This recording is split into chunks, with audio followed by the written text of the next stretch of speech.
Okay, here we go. Welcome to session number 183 of Kevin Reads A Course in Miracles. My little study group. All right. Today we are beginning chapter 24. All right. Chapter 24 is entitled The Goal of Specialness.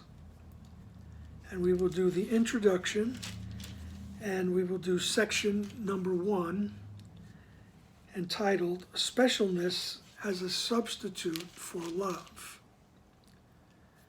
All right, so let us just remind ourselves that specialness is that desire, that belief that I can be separate from the oneness. I can be special. I can be an individual. Right? It's as if we had looked to our Father, our Creator, and said, I'm tired of this oneness stuff. I want to try being an individual. All right? And there was no response to that. So we became enraged and said, I'll do it myself. And we think we accomplished the split from the oneness.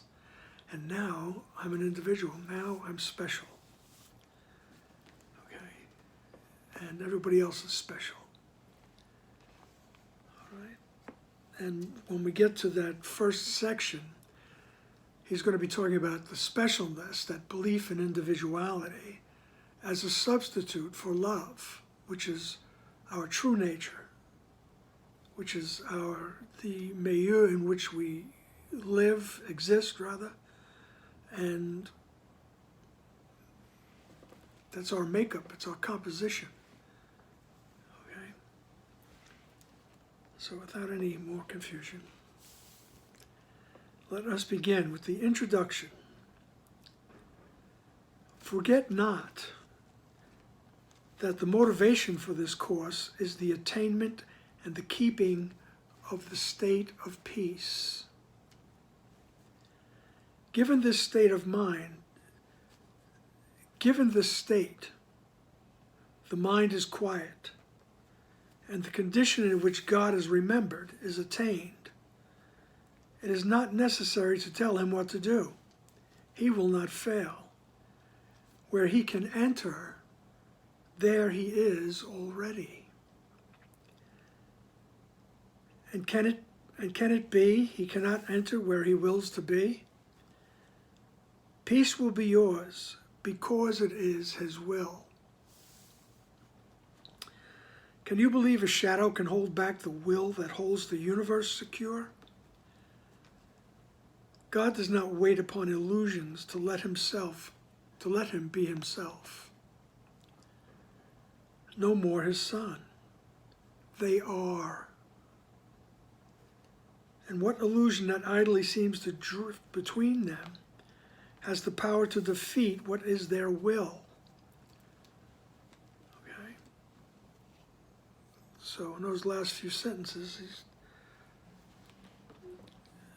just like giving a hand to the whole world of form. It says, really, can a shadow come between what the Father wills for you and the Father wills for himself?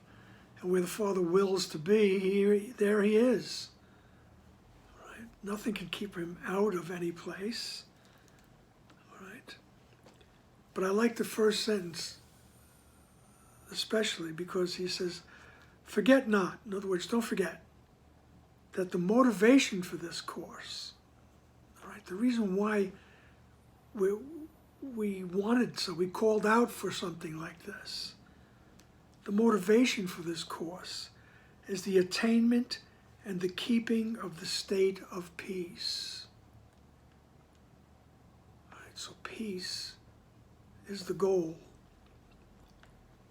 All right, the attainment and the keeping of the state of peace.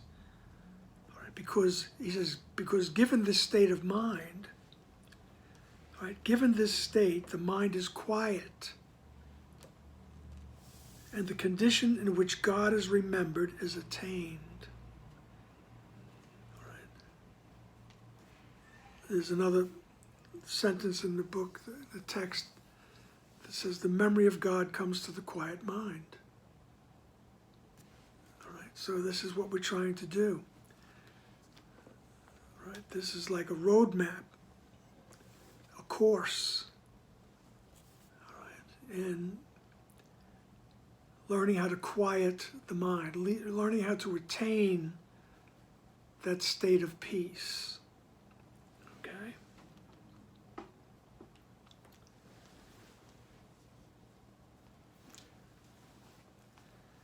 It says that it's not necessary to tell God what to do. He will not fail. All right? So if we're just peaceful, the memory of God will enter. All right? There's another beautiful poetic statement that says love, which is like the memory of God, right? Love waits on welcome, not on time.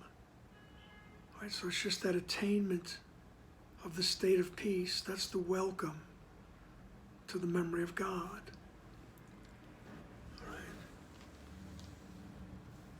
So he says, where he can enter, there he is already. He's already there. I just have to get rid of the static. Right? Where he can enter, there he is already. And can it be he cannot enter where he wills to be? All right? He says, can it be that if God wills to be one with you, he says that can't happen? All right?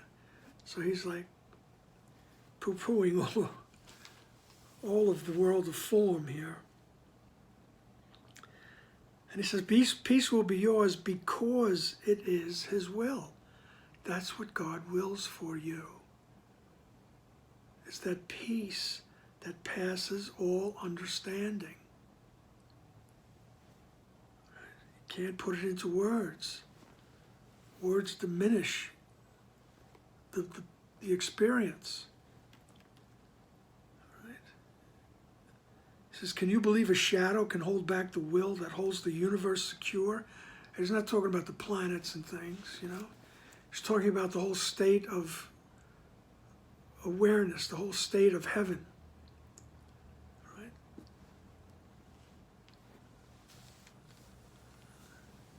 He says, and can this little shadow hold it back? Or the thought of separation, that little shadow, can it hold back the will that holds the universe secure? And he says, God does not wait upon illusions to let him be himself. All right? God is and continues to be himself. All right? It's not dependent on any illusion. You know, in the very beginning, when Jesus was having his communion with Helen Schuckman, he said to her, we could very simply just say, God is, and then cease to speak. Right? But he knew in this ego human condition that we needed more than that. We couldn't rely on that. Okay, God is. And go back to our original state with God. All right? He says you need to, in your condition, you need to learn how to get back there. All right? So God does not wait upon illusions to let him be himself, no more his son. Right, so God doesn't wait for anybody or anything to tell him what he is or who he is. And he says, and it's the same way with you. You are his offspring. Right? He says that nothing can tell you who you are. No illusions can define you. And he says that very succinct statement. All right? God does not wait upon illusions to let him be himself, no more his son. He says, they are. They are. Just as in the beginning, when Jesus said to Helen, God is. Right? They are. God and his emanation, the Christ, they are. Right? And what illusion that idly seems to drift between them has the power to defeat what is their will. So our experience and form, right, is the illusion he's alluding to. All right? And what illusion that idly seems to drift between them, all right, our experience and form, what has, he says, does that have the power to defeat what is their will? All right? These are all rhetorical questions. It can't be done. All right? And here comes a very, very powerful, important sentence in the second paragraph. All right? To learn this course requires a willingness to question every value that you hold. All right? Every value. Not one can be kept hidden and obscure, but it will jeopardize your learning. He says, no belief is neutral. Everyone has the power to dictate each decision you make. For a decision is a conclusion based on everything that you believe. It is the outcome of belief and follows it as surely as does suffering follow guilt and freedom sinlessness. There is no substitute for peace. What God creates has no alternative. The truth arises from what he knows, and your decisions come from your beliefs as certainly as all creation rose in his mind because of what he knows. Right?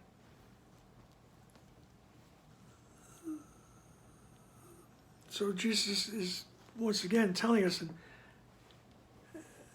to look at everything that you believe, all your values.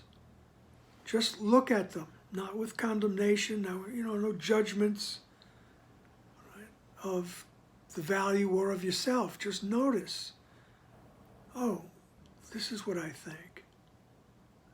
I think that there are people in this experience that I cherish. And I don't want to leave them. Because the ego would tell me, well, you're going to lose them. You're going to lose them. All right? And so even a belief as loving as that, cherishing the people that have been, been in your life or have crossed your path, all right? Even a belief that's as seemingly nice as that is perhaps keeping me from the total awareness of my companionship with God, of my connection to God, right? Remembering my place in heaven. Right? Because although I'm treasuring these people, there's the fear of losing them, the fear of not knowing them, the fear of not having them around. Because of the love and support that they give. All right, so you just look at that. That's all. Nobody's saying stop. Stop doing that. All right? Stop loving those people. All right? Nobody's saying that. Jesus is not telling you to stop. All he's telling you is to question every value that you hold. What is that all about? Can you, when you have enough courage, there's certain things that you'll be able to say. Help me to see this correctly. Help me to see my relationship with my loved ones correctly. Right? That's what he means by questioning. Right? Is it really love? Right? I just want to know. Right? Help me to see it correctly. And when we go to the right mind, right, and we ask, help me to see correctly, there's a guarantee that no one loses. No one loses anything. Right? It's always good to remember that, because the ego is always going to tell you that you're going to lose something. Right? And if you get too close to God, you're going to lose your life. Something's going to happen to you.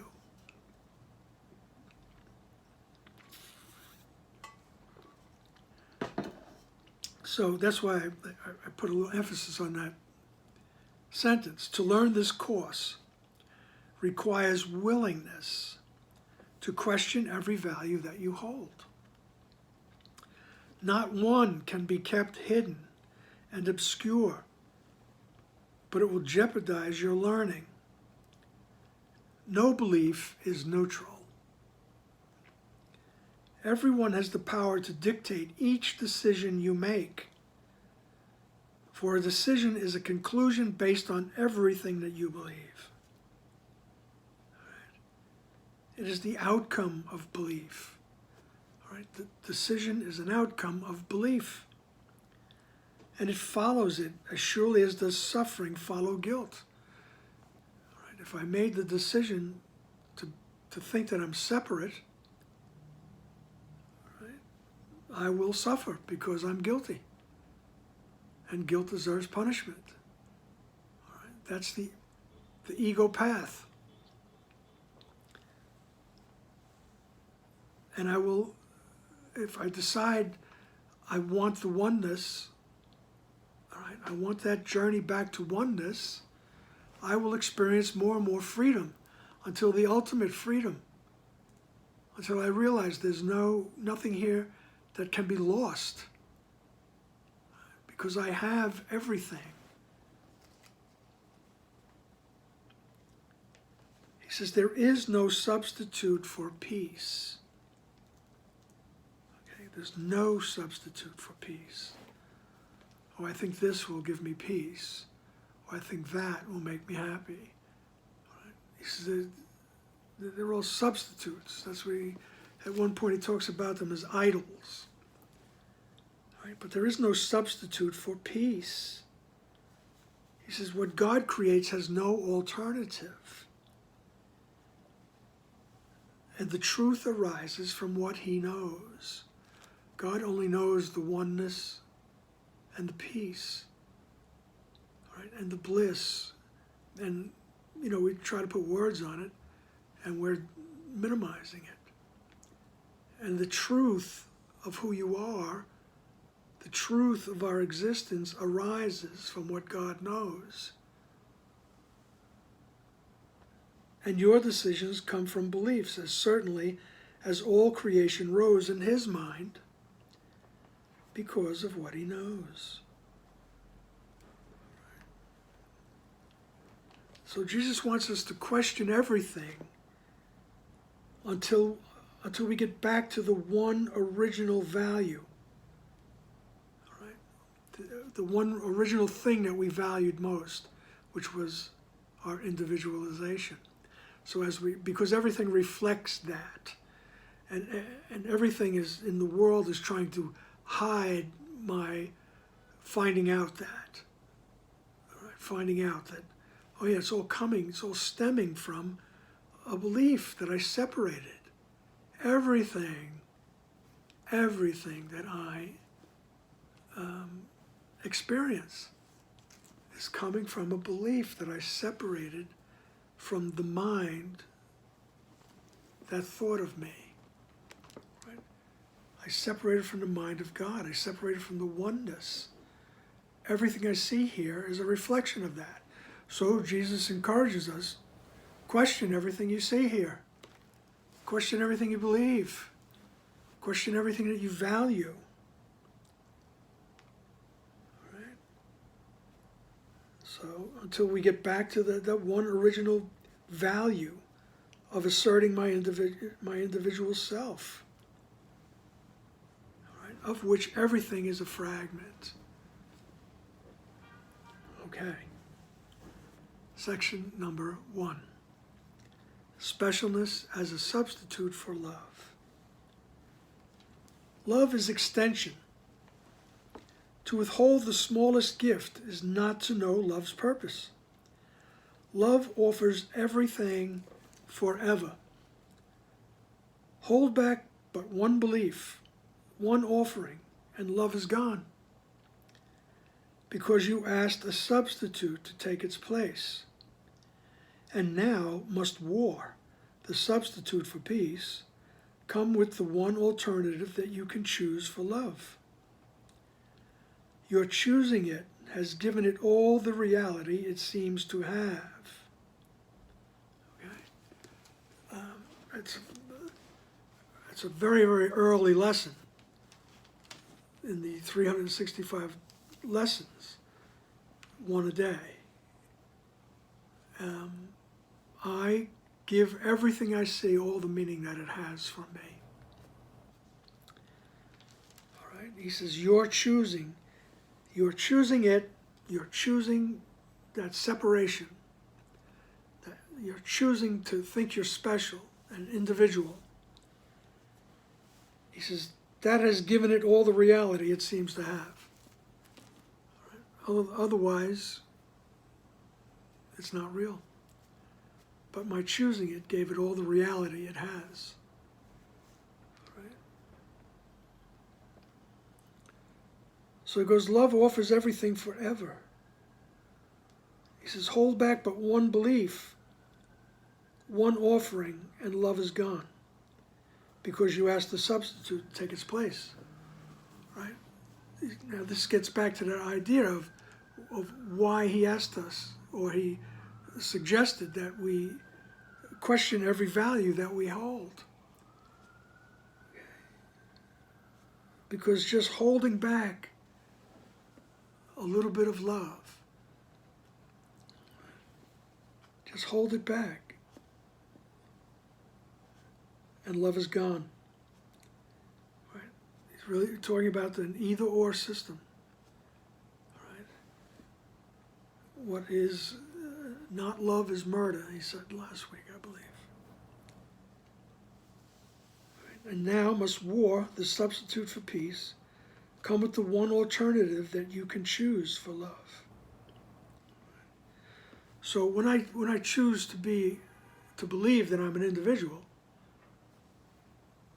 conflict comes along with that. All right, the war, as he says. Conflict comes along with it. The original conflict, I was in conflict with my Creator, who wouldn't recognize my individuality. I said, come on, I'm tired of this oneness, I want to be an individual. And it wasn't recognized. So now I'm in conflict. All right? And all our lives, everything in our lives, is a reflection of it, of that conflict, of that choice, that substitute for love. Paragraph 2. Beliefs never openly attack each other because conflicting outcomes are impossible. But an unrecognized belief is a decision to war in secret, where the results of conflict are kept unknown and never brought to reason to be considered sensible or not. And many senseless outcomes have been reached, and meaningless decisions have been made and kept hidden.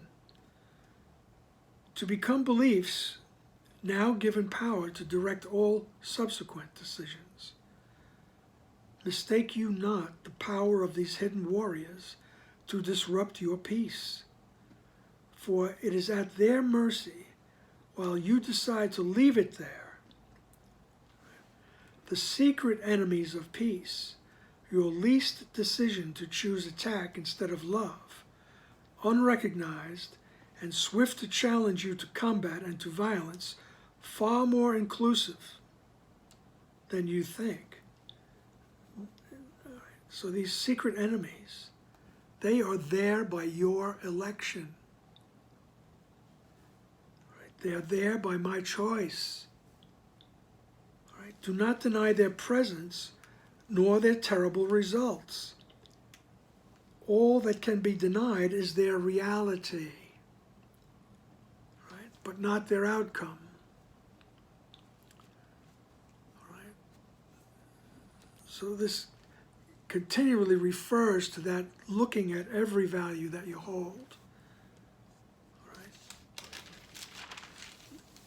Because it's the ego's thought system that suggests to us and reinforces the idea of repressing, repress it, repress it. That's what he means by warring in secret. Right? And this is an ongoing thing that we choose. Jesus says every moment you're choosing for the separation or to rejoin the oneness. Right? That's why he says, so look at everything, because everything in the world is reflecting those choices or that choice. And that's how we work our way back until we just say, at this point, I want nothing to do with the ego. The final no, I don't want it. All right? I want to be in the oneness. But all these all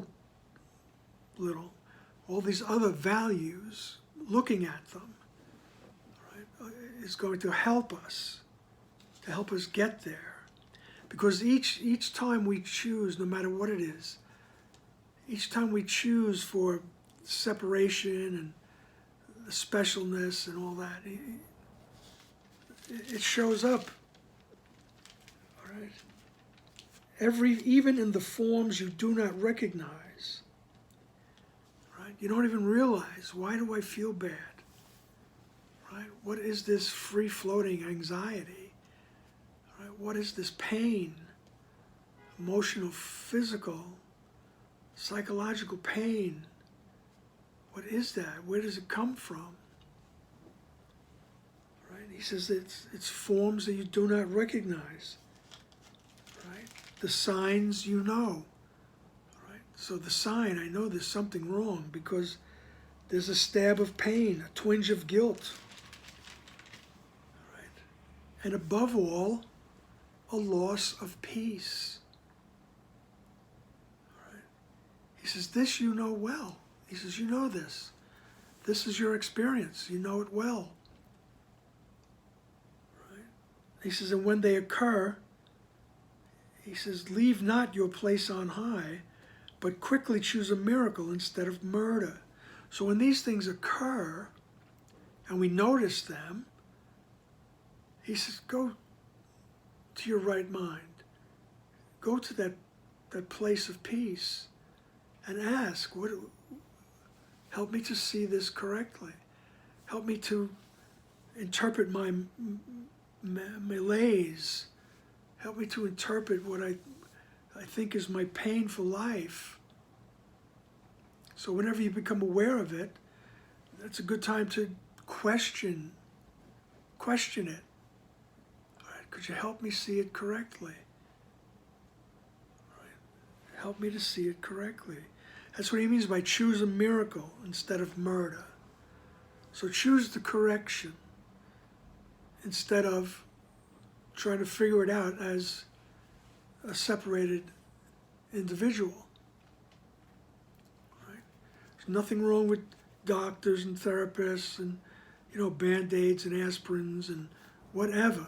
I'm not saying don't do that. I'm saying as you do that, choose the miracle. Say, help me to see this correctly. Help me to see this through the eyes of peace. Right? And then he says, and when you do that, when you ask, help me to see it correctly, he says, God himself and all the lights of heaven will gently lean to you and hold you up For you have chosen to remain where he would have you. Right? You've chosen to remain in the mind of God, where he would have you be. Right? And no illusion can attack the peace of God together with his Son. Right? So with the practice, because every time we practice, every time we question something, every time we're willing to see something correctly, have our perceptions corrected, every time we opt for that, all right, we're reinforcing it. We're getting closer and reinforcing, all right, to where we get to the point where no illusion can attack the peace that God has together with his Son.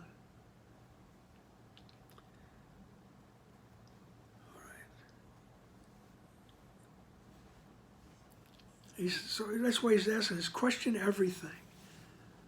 Right? Like I say, no judgments, no fear. Just be willing. Say, help me to see that through the eyes of oneness, through the eyes of peace. Help me to see it correctly. Right? Above all else, I want to see the truth. And the more we do that, it's so, at first there's such subtle changes that you don't realize, right? You're not having the arguments you used to have. You're not having the conflicts. You're not, the thoughts of certain people are not really rousting you from your peaceful existence. All right? They may tug at you, but through practice, you just, no, I really want to see the truth. I really want the peace. All right? And little by little, you're working your way back to the point where you can just look at the whole ego thought system and just smile at it and say, okay, all right, I'm done with this. I'm going to put it down now and move on. All right. So it is a process, but Jesus is telling us, question everything. Question everything. All right.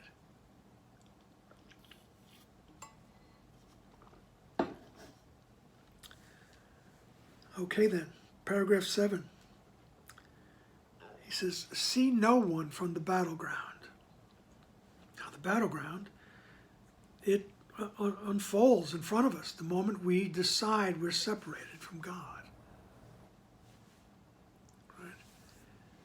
And although we're not aware of that choice, but we are aware of, oh, this is really, this doesn't get any better. This is a battleground.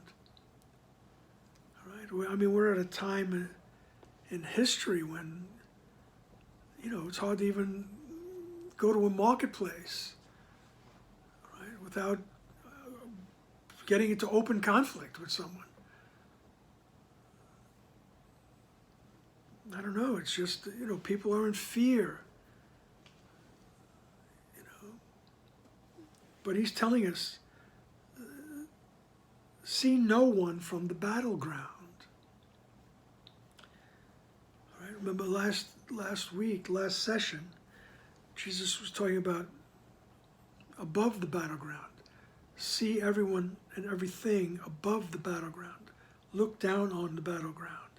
And we do that, we rise above the battleground immediately when we choose the miracle, choose the correction. Help me to see this correctly. You have risen above the battleground. So see no one from the battleground.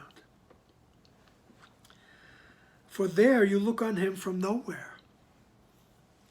You have no reference point from where to look. Where meaning can be given what you see. For only bodies can attack and murder. And if this is your purpose, then you must be one with them. only a purpose unifies, and those who share a purpose have a mind as one. The body has no purpose of itself and must be solitary. From below, it cannot be surmounted. From above, the limits it exerts on those in battle still are gone and not perceived. The body stands between the Father and the heaven he created for his Son, because it has no purpose. All right? So he says, when you're on the battleground, right, when you're in this ego experience, right, he says you have no reference point on where to look.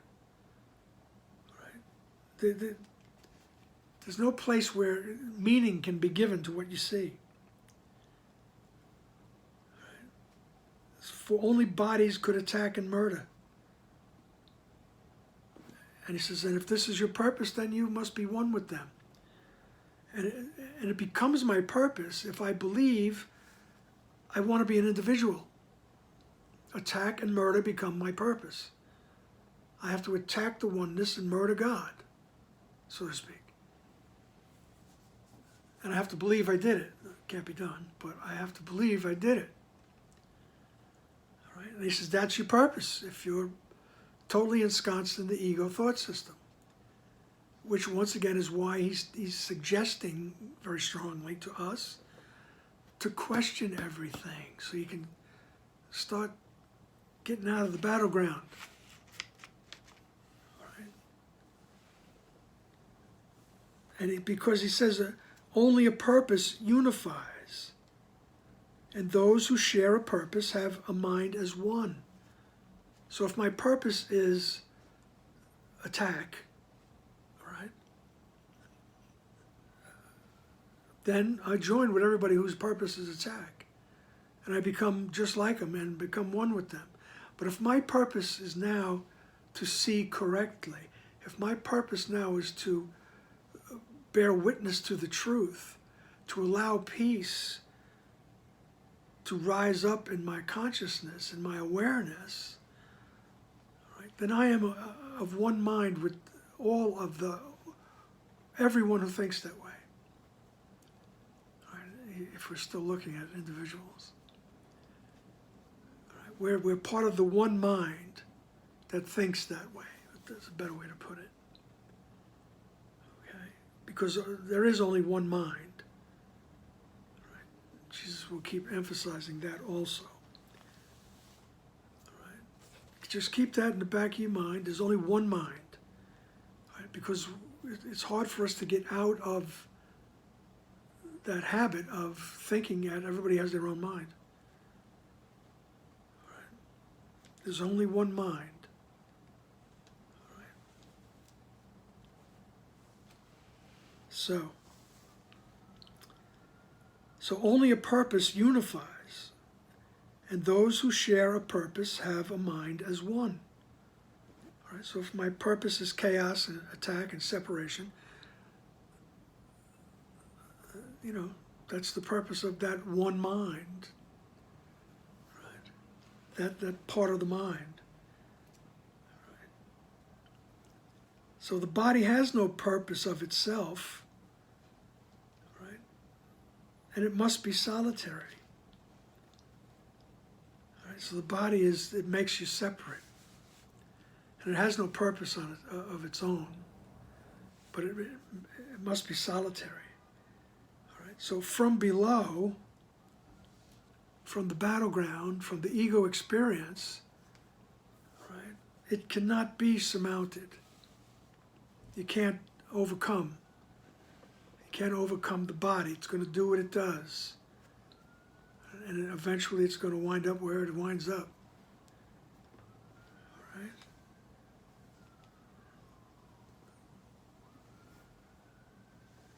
So it has no purpose. From below, it cannot be surmounted.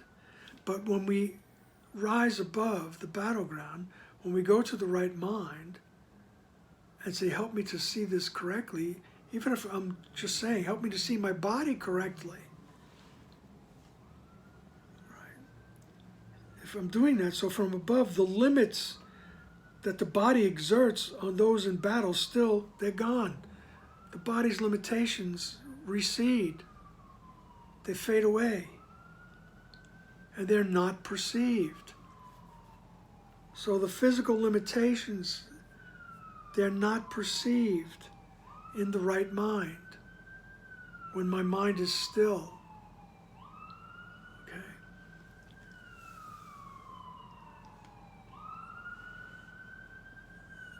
So, the body stands between the Father and the heaven he created for his Son because it has no purpose. Right? It just stands there.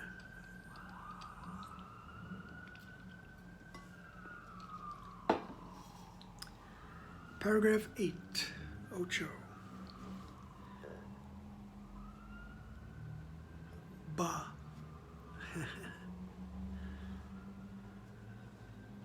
For my Chinese friends. Paragraph 8. Think what is given those who share the Father's purpose and who know that it is theirs. They want for nothing. Sorrow of any kind is inconceivable. Only the light they love is in awareness, and only love shines upon them forever. It is their past, their present, and their future, always the same, eternally complete and wholly shared. They know it is impossible their happiness could ever suffer change of any kind. Perhaps you think the battleground can offer something you can win. Can it be anything that offers you a perfect calmness and a sense of love so deep and quiet that no touch of doubt can ever mar your certainty, and that will last forever? Okay? He says, think what is given to those who share the Father's purpose and who know that you have the same purpose, which is extension of love. That's the Father's purpose. That's how and you were created. And that's what we do in the mind of God, as we extend the love, the joy, the peace. We extend everything, everywhere. He says that's what's given to those who share their Father's purpose. Right? They want for nothing. Right? Sorrow of any kind is inconceivable. Right? So be still and know that I am God. Right? And sorrow of any kind is inconceivable. Right? And it seems to me in our human experience that awareness comes gradually. All right? So you might experience something sorrowful, but the effects might not be as drastic or last as long. All right? All right, and when we share our Father's purpose, when we are back in the mind of God, when we are in the presence of God, all right, only the light they love is in their awareness. And only love shines upon them forever. It is their past, their present, and their future. Always the same, eternally complete, and wholly shared. They know it is impossible that happiness could ever suffer change of any kind. There's no threat. Nothing's going to change. And then he switches from that heavenly existence and he asks us a question. He goes, perhaps you think the battleground can offer you something you can win. All right. Perhaps this ego experience, you think there's something that you still want, to, that you can still get for yourself. All right? He says, so, but think about it. This is what he meant, another way of saying question your values. He said, can it be anything that offers you a perfect calmness? Whatever it is you want in this ego experience. Right? Can it be anything that offers you perfect calmness and a sense of love so deep and quiet that no touch of doubt can ever mar your certainty? Right? And that will last forever. So whatever it is that I value, he said, ask yourself, is it going to give you peace, unchanging peace, unchanging happiness and bliss? Right? Can it be anything that offers you a perfect calmness and a sense of love so deep and quiet that no touch of doubt can ever mar your certainty? That's why he's asking us to question your values. All right? And if you don't think you're valuing something, notice when you're not peaceful. Notice when you're sad or giddy even. And just notice. All right? So I wonder what's happening here. And then you can question, you can go to your right mind. And just when we use the symbol of Jesus, our brother, talk to him like a brother. Right? He's not special either. Okay? He's a brother helping us on this path. All right? I love to think of him like that. Like he was a friend of yours. You were hanging out with him. But, instead of, hanging out and carousing, so to speak, like a bunch of hooligans, all right? He's there. You're hanging out with him and you're asking him. He's there waiting for you to ask him. What does this mean? What is this all about? All right? How can I achieve the happiness that you have? How can I achieve that peace of mind that never alters, never fades? That's the Jesus we want to ask for help. Don't do this you can't do it by yourself. If we try to do these things by ourselves, we're going to get ego answers. Right? How come I don't feel well? How come I'm not happy? Well, it's because you need a piece of chocolate. Very ego response, okay? All righty. Enough levity for the day here. All right, stop fooling around. Paragraph number 8. No, paragraph number 9. Okay, see, I was fooling around so much. Those with the strength of God in their awareness could never think of battle. What could they gain but the loss of their perfection? For everything fought for on the battleground is of the body, something it seems to offer or to own. No one who knows that he has everything could seek for limitation. And could he value the body's offerings? The senselessness of conquest is quite apparent from the quiet sphere above the battleground.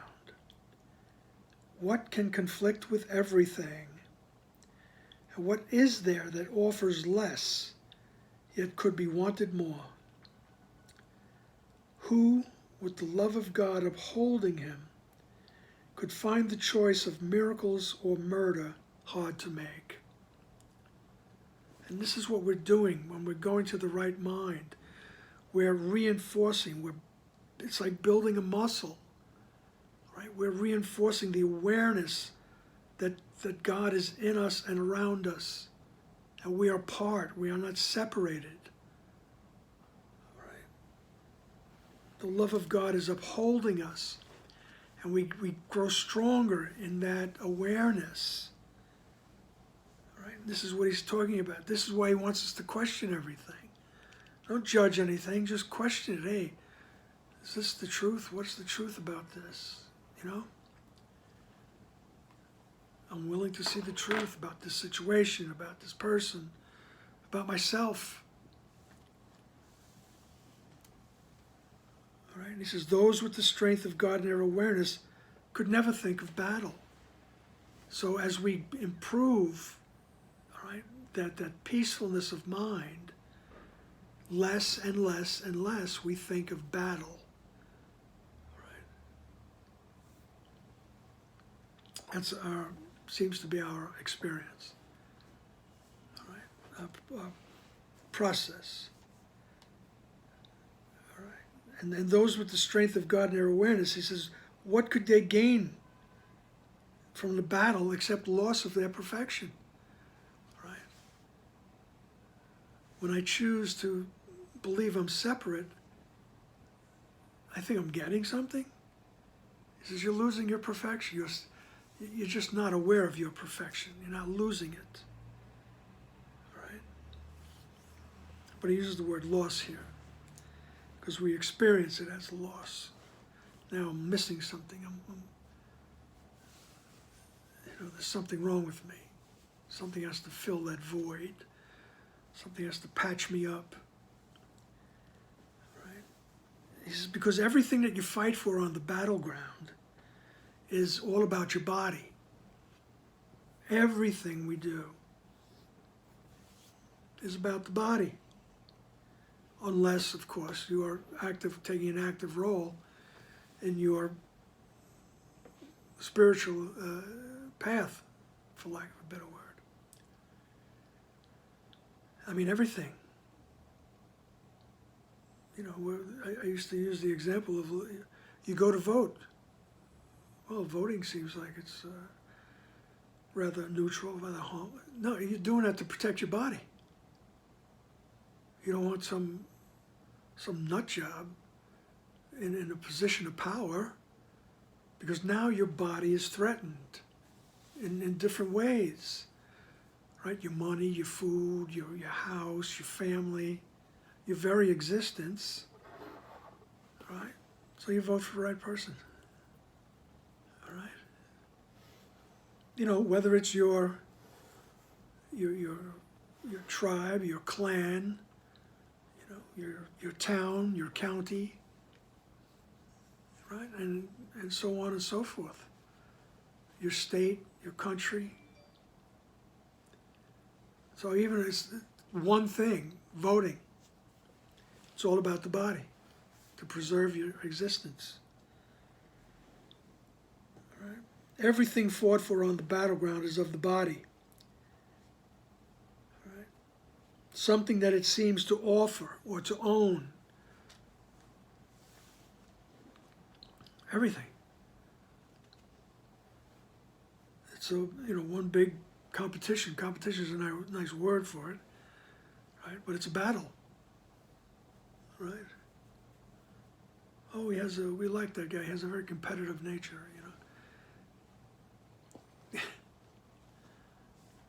I have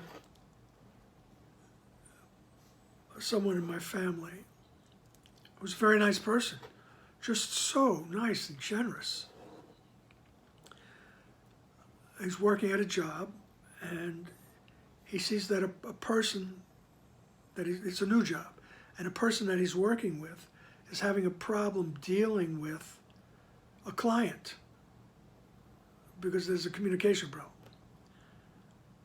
He asks his superior, I can help him with that. I can help him out with that communication problem. And his superior says, "What are you going to get out of it? This is where you want to help him make money?" He says, "Let him figure it out for himself." And it struck us both that, oh, okay, this is the the world of business, big business, all right? Swimming with the sharks, as they say, right? But everything is fought for on the battleground. It's for the body, right? No one who knows that he has everything could seek for limitation, all right? So if that's in my awareness, if peace is in my awareness, the realization that I have everything comes with it. And I don't need to compete. I don't need to strive. I don't need to fight. All right?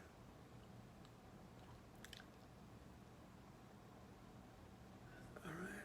So no one who knows he has everything could seek for limitation, nor could he value the body's offerings.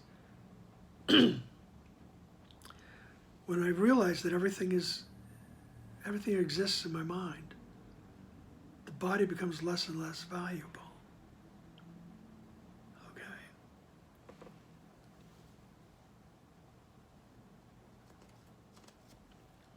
The senselessness of conquest is quite apparent from that quiet sphere above the battleground. Right? So the senselessness of, people competing in this very, very vicious world, actually. Right? The senselessness becomes apparent. Okay?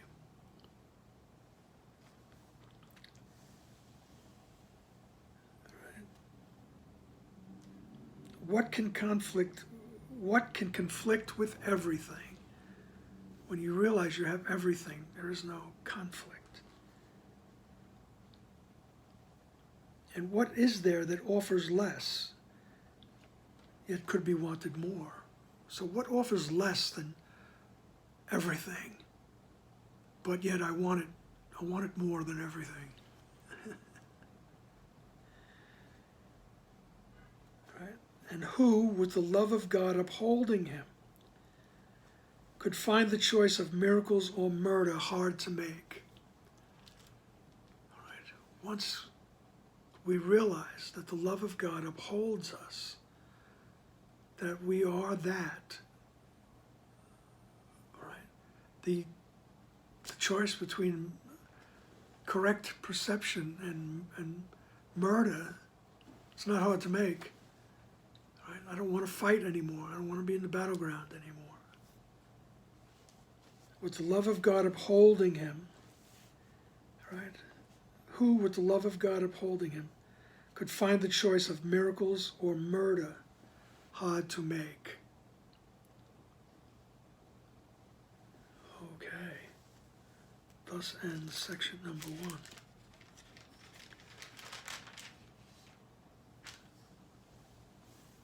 All right.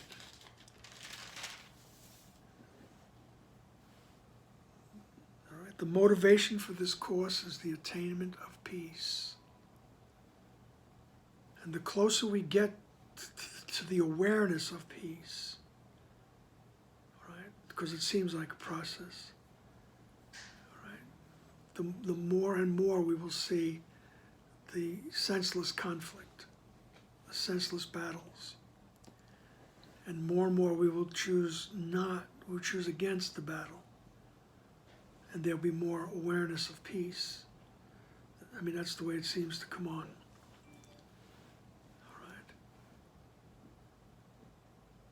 Okay, lest we turn this into a therapy session. There's a lot of things coming up for me here.